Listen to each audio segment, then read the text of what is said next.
What stops us all from going to that future vision is, in my opinion, our subconscious conditioning. Yeah. And this is what I try to, in my work, try to uncover to help the client, because the first step is for us to bring awareness to that subconscious conditioning. Right. Because as Carl Jung said, until you bring the unconscious conscious, it will drive your life and you'll call it fate. Wow. The Randomness of Nothing listeners, this is your host, 𝗟𝗲𝘁'𝑀 today, and I have a very special guest who I've had a chance to talk with offline and just really get to know, and he's a very special individual, positive, helps people find the purpose and meaning in life, and he's walked the walk, more importantly, because he knows where people are coming from. Life coach, all-around good guy, world traveler, John Damiani. Thank you. Thank you so much, Rashad, for such a generous introduction, and it's wonderful to be speaking to you again.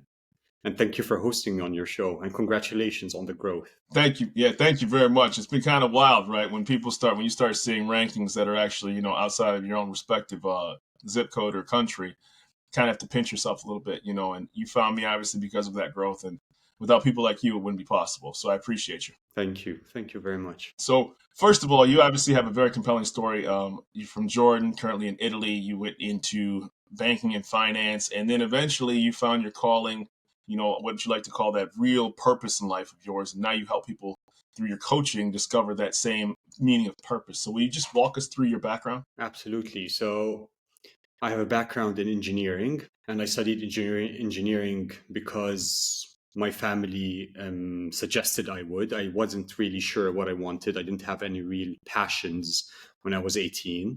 So I went into engineering just because it was versatile. College for 5 years, and then I got into data analytics, and I joined the bank at the ripe age of 23, and I did data analytics for that bank for a couple of years, and then I got a job opportunity for another financial institution in Berlin, in Germany. So Wonderful. I left Jordan, my hometown, and I pursued that position in data analytics. And I stayed there for around 3 years. That's amazing. Now, the thing was that throughout my career, like the 5-6 years that I was working as a data analyst, even though I was really enjoying a lot of the job and I was utilizing my analytical mind coming from my engineering background, and I enjoyed that kind of environment. But there was always this knowing that I wasn't doing what I was supposed to do.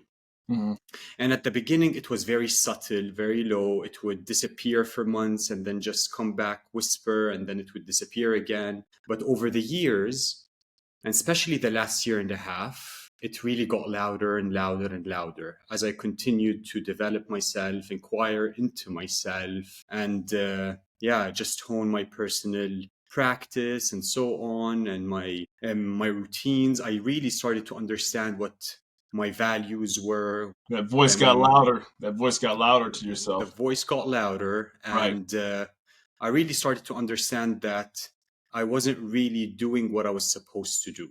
And then the company I was working for in Berlin decided to close their offices in Berlin, and they let go of 70 people. And 6 months prior to that moment, I really was considering changing jobs. But what I thought would make me happy was just changing companies, like still do data analytics, stay in like maybe finance, but maybe change companies. Correct. And initially, that's what I tried to do. I started studying for certifications just to hone my data skills. I started interviewing and looking for jobs. But as I was studying and interviewing, this noise was getting louder and louder that, John, you're doing the wrong thing. And I tried to ignore it for weeks and months, but I couldn't. So eventually, after like 6 or 7 months of not knowing what to do, while continuing to develop my data skills, I landed on a transformational coaching school Beautiful. that approach coaching from a spiritual angle. And I joined a 2-hour webinar that was hosted by the founder. And Rashad, It was in the like that, first, just all of a sudden the lights all came off, right? honestly, Rashad, in the first like 10 to 15 minutes of that 2-hour call, I could feel like a full body yes, like this is exactly what I've been looking for. Right. But Right. I wasn't familiar with the world of coaching, the world of transformational coaching. Did you But find it yourself, and I hate to interrupt, did you find yourself almost doubting yourself? Because when people will sit back and say, I don't have the skills to transfer in something like this, self-doubt like naturally will arise. Like it's inevitable when we venture off into something completely unknown. Like the normal human response is fear and doubt, and of course I felt that. But the yes that and the certainty that I felt was much more profound than the self-doubt I was also feeling. So of course it was a journey to and the confidence comes from action. This is what I realized as well on my Correct, path. correct. Many of the times in the past I used to wait for the confidence to actually do the action. Hmm. But I then later realized that the confidence is a result, it's a byproduct of action. Right. So the more I practiced, the more I trained, the more I put myself out there, the more confidence I gained. And the Isn't that more amazing? certain. It's absolutely incredible. And when we do like life-changing decisions, when we venture off into paths that are completely unfamiliar, it, like for me at least, it really triggered and brought to the surface a lot of fears that I wasn't familiar with, For sure. that were buried somewhere deep down, that Yeah. started to bubble up. Right. And yeah, it's like a business venture, of course. Like it was me pursuing a different career path. Yeah. But the growth that I experienced personally within myself Was invaluable. has also been very profound, just because I took that leap of faith. Well, I think what happens to people is that, a lot of people are more, not only say insecure, obviously everybody has all their, but they have a lot more self-doubt than what they want to admit. And I think that, things that are familiar with people gravitate towards, right? So here you are, highly educated, highly successful in your field of work. And so you could have autopiloted it and stayed in that respective career, notwithstanding that branch closing, you could have segued into something similar pretty, okay, well, those are the things that happen.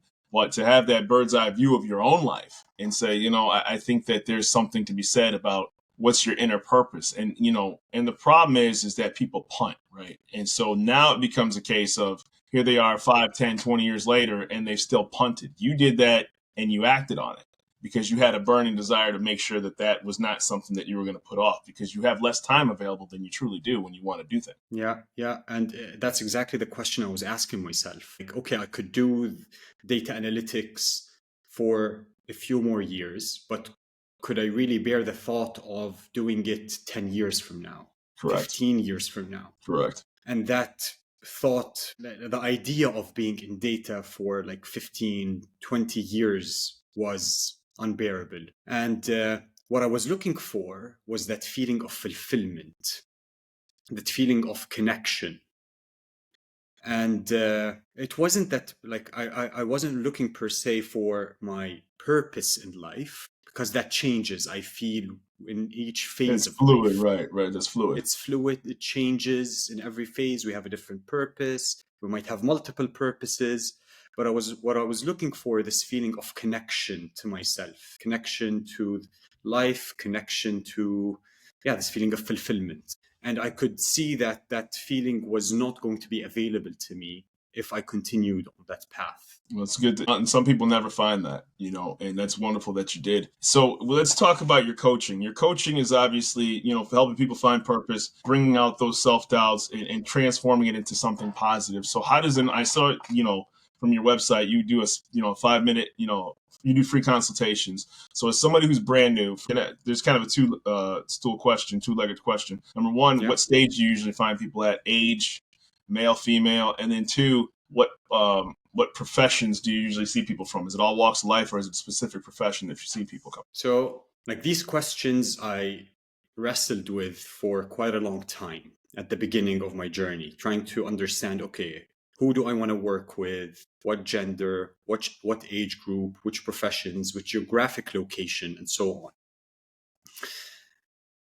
But as I continued to work with people, what I realized that we all have, regardless of our age group, like from, let's say, once we're in adulthood and we're fully developed, regardless of where we grew up, regardless of what job we do, regardless whether we're whatever gender identity we identify with, if we really dive into the core, we're all very similar. Of course. Like, we come from very different backgrounds. We all have our own personal history that could look very different. Right.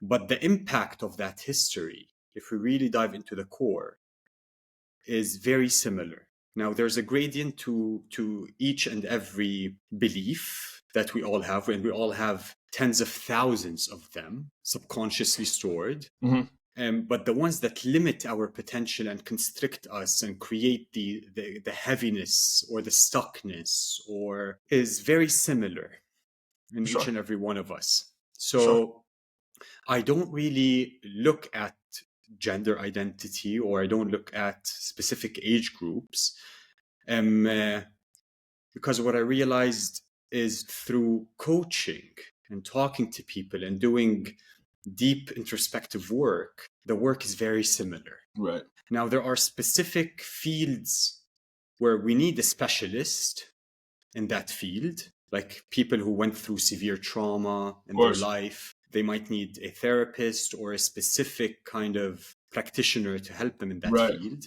Right. But the majority of us, again, are very similar in that field, in that respect. And so, and I didn't know if it was a certain, not necessarily you reaching out, if they were reaching out to you.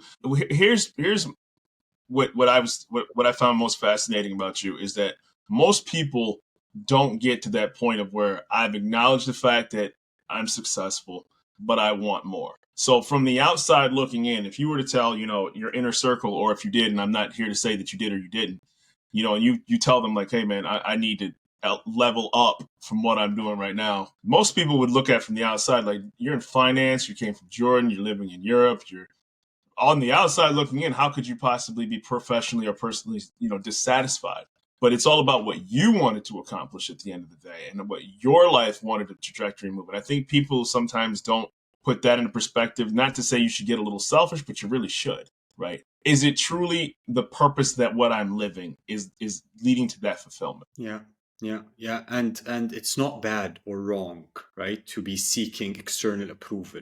Like, it's embedded in our conditioning, right? From the moment we grow up, we want the approval of our primary caregivers, right? We want to make mom and dad happy. Correct. And the result is we abandon our own needs to get that approval, because this approval from our primary caregivers as kids, it's invaluable. We're completely dependent on them, means like we get shunned and like we will probably die, right?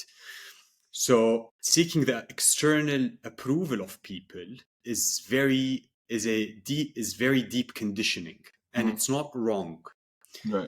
And however, again, that like it came with like it's something that this is one of the things that was coming up for me, that at the beginning I talked to, like, this was one of the fears that, okay, will people really judge me when I share that I'm leaving behind my successful career in data and I was making very good money? People will think I'm doing the wrong decision and they will judge me and so on. And it's beautiful, right? Because it pointed to an area where I can grow. Absolutely. It pointed to an area where, okay, there's more work to do within myself. And looking for those triggers whenever we get triggered, regardless of what that trigger is, just it's pointing to where I can actually get to know myself at a deeper level. For sure. Where can I love myself more deeply, accept my circumstances, and so on. What advice, what insight does somebody have to do before they get on a call with you? Like, what information do you ask them to do? Like, okay, John, I'm ready to schedule a call. This is what I'm at in life. What information do they disclose? Is it pre-advanced, or do they just do an introductory call? Are there specific assignments that people have to be given, that involve, okay, if we're going to do this together, I need this from you specifically? Because it's a two-way street. You're at the end of the day, they have to give something to you to be able to transform themselves. Yeah. So primarily, when I go through a coaching journey with a client, the client is experiencing something in the present moment. They're either going through a challenge, or they're feeling stuck, or they're going through emotional turmoil, or whatever that challenge is in the present moment, right? And they want to get to a future state, whether it's more fulfillment in their career, or more acceptance of their partner, or they want to heal a certain wound within them. There's like a future vision, right? But what stops us all from going to that future vision is, in my opinion, our subconscious conditioning. Yeah.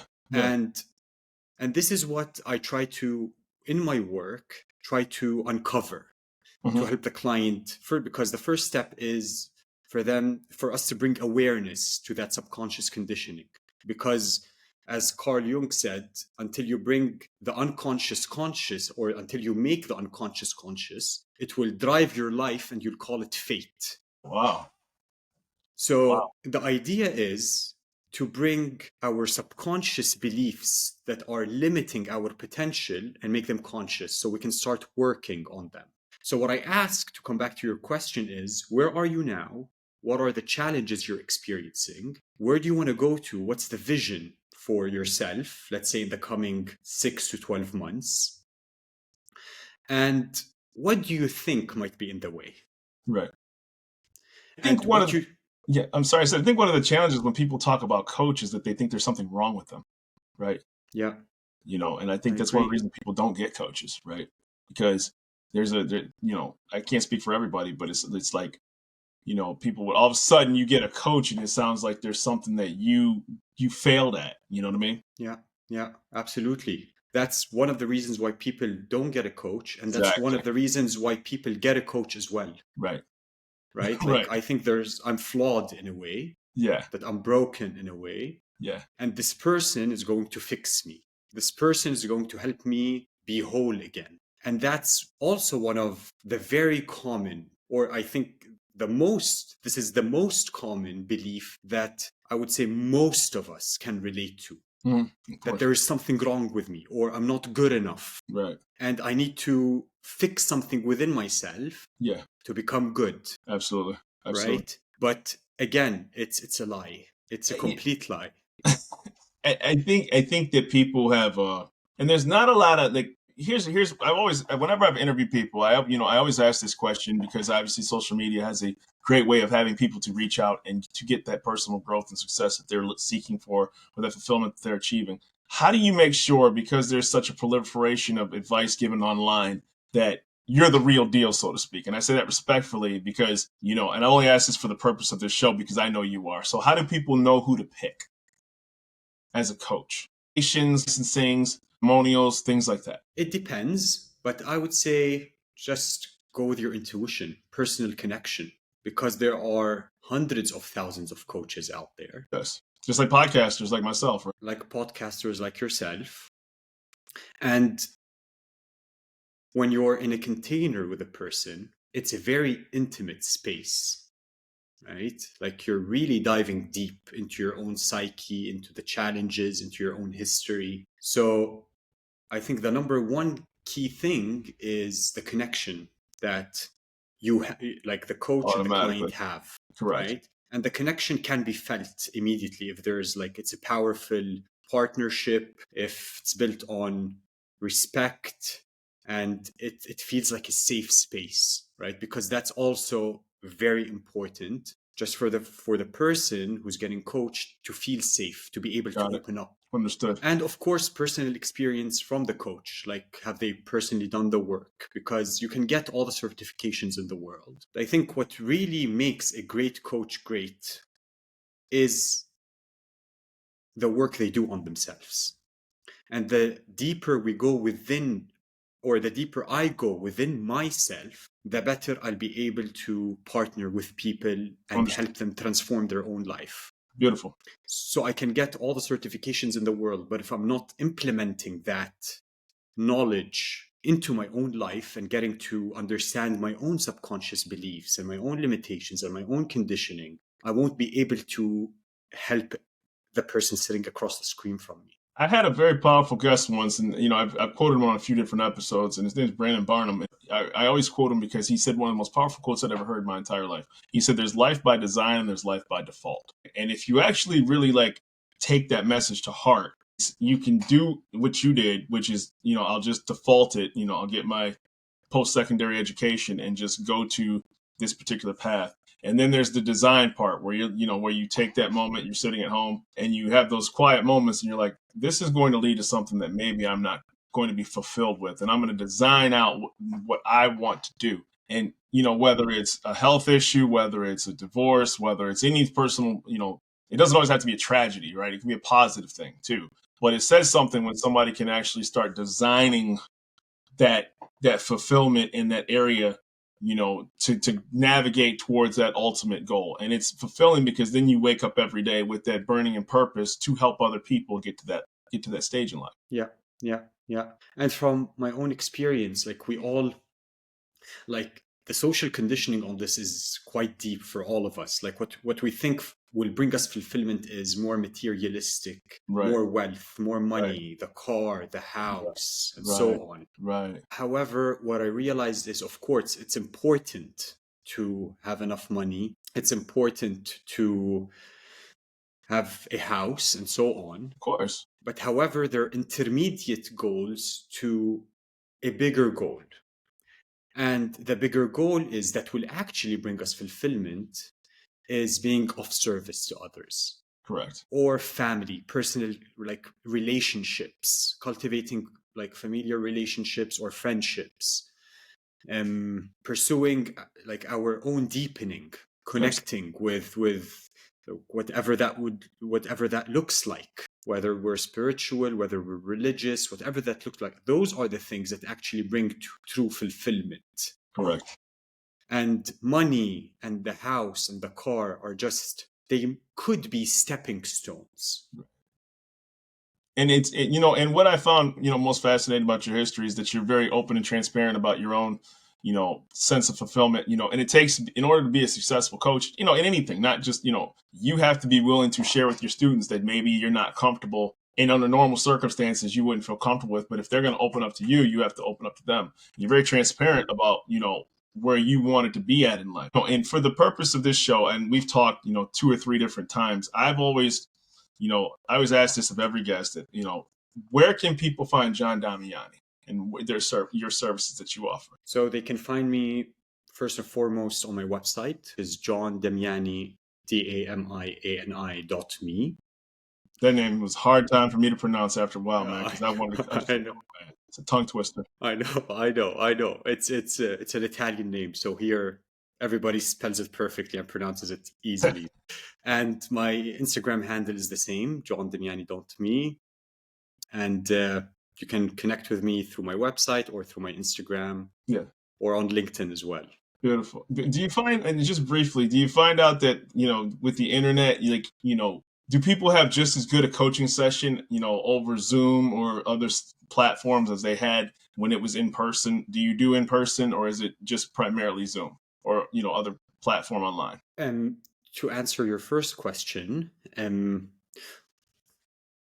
always in-person connection is a much more profound connection, right? When we're sitting with the person. Right. Can see them, can feel them as well. When we're sitting next to each other rather than across the screen. But that is not to say that virtual connections can be also very powerful. So it's a mix of both, but I primarily work virtually because the people I work with are living all over the world. Okay, nice. But the more people in person I can coach, the better. That's got to be fun to see people from different countries seeking out your services because what they saw or read or heard about you online resonated with them. That is a beautiful thing. That is a wonderful thing. Indeed. Yeah. Well, I will promise you this: it's definitely been enlightening to talk to you a number of times. I'm glad we finally got a chance to film our official episode. It is definitely a shine of light to be able to know that you're helping people find that sense of fulfillment that you yourself have found. And for everybody who's listening, best thing about it is that all it takes is a little bit of will. It's not even about flaws. It's about understanding your place in the world and where you ultimately want to go. And that's what the purpose of this show is to talk to people like yourself. So I appreciate that. Yeah. Thank you, Rashad. Thank you very much for hosting me again. And it's like the 3 times we talked. It's a complete pleasure. It's it wasn't even like an interview. It was just like, man, we're just going to talk and just have a good time. Sipping a coffee. It's like 2 friends just catching up with each other. So absolutely. Always a pleasure. John Damiani on the T.R.O.N podcast. Thank you very much, sir, and you have a wonderful day. Thank you. You're so welcome.